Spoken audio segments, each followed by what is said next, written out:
Hello guys, welcome to Avoncola's channel. Post analysis: Nigeria versus Rwanda, the 7th match of the World Cup Qualifiers 2026. It was a tense atmosphere at the Godswin Akpabio Stadium in Uyo, Nigeria, when the Super Eagles of Nigeria played the Waps of Rwanda in the 7th match of the World Cup Qualifiers for both teams. As South Africa had already won Lesotho in their 7th match 3-0 and topped the table with 16 points, making a 9-point lead ahead of Nigeria and an 8-point lead ahead of Rwanda. This match was crucial. Nigeria was fighting to close the gap and stand a chance of qualifying for the 2026 World Cup in the United States of America, Mexico, and Canada. And this win was very crucial. Coach Chelle went with a lineup of 4-2 to 3-1, with goalkeeper Stanley Nwabali mounting the post, defenders Ola Aina at the right back, Onyemachi Bruno playing the central midfield alongside with Calvin Bassey, while Benjamin Frederick was at the other wing playing from the right back. For the first time since 2023, the captain William Truss Encom was benched. The midfielders for the starting lineup were Frank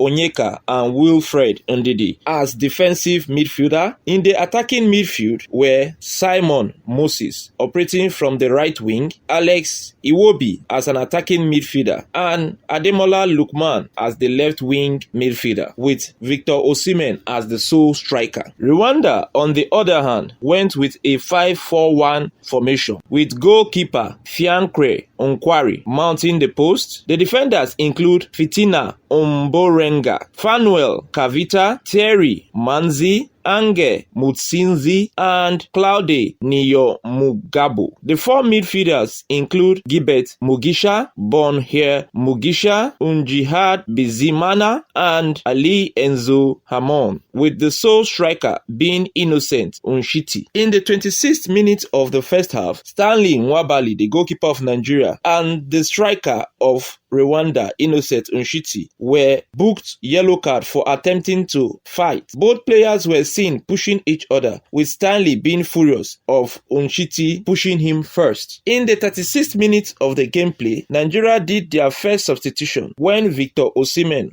suffered a knock and had to be substituted for Cyril Dessers. This was an unexpected change, but a necessary change if Nigeria had to push forward. The game went tense as yellow cards were issued in the 44th minute to Fiancre Nwari of Rwanda and Fitina Omborenga in the 45th minute of Rwanda due to the bad foul that they were playing. It seems Rwanda were defending at all costs. At the start of the second half, Nigeria did another substitution and it was immediate. Nigeria brought in Tolu Arokodare and substituted Frank Onyeka and switched back into a 4-4-2 formation. Tolu Arokodare was quick to make an impact in the match as he just needed 6 minutes to make his strike count. Tolu Arokodare scored in the 52nd minute. His right booked shot from the center of the box to the center of the goal was just what was needed to win the game. In the 55th minute, Rwanda made their first substitution, bringing in Joji Nkwizera and taking out Fitina Omborenga. The match continued. Then in the 76th minute, Nigeria made their third substitution, taking out the best player in Africa, Ademola Lookman, for midfielder Fisayo Dele Bashiru. Then in the 79th minute, Rwanda made a substitution, bringing in Abedi Biramahia and taking out striker Innocent Nshiti as desperation grew in Rwanda. In the 88th minutes of play, Nigeria did their final two substitutions, bringing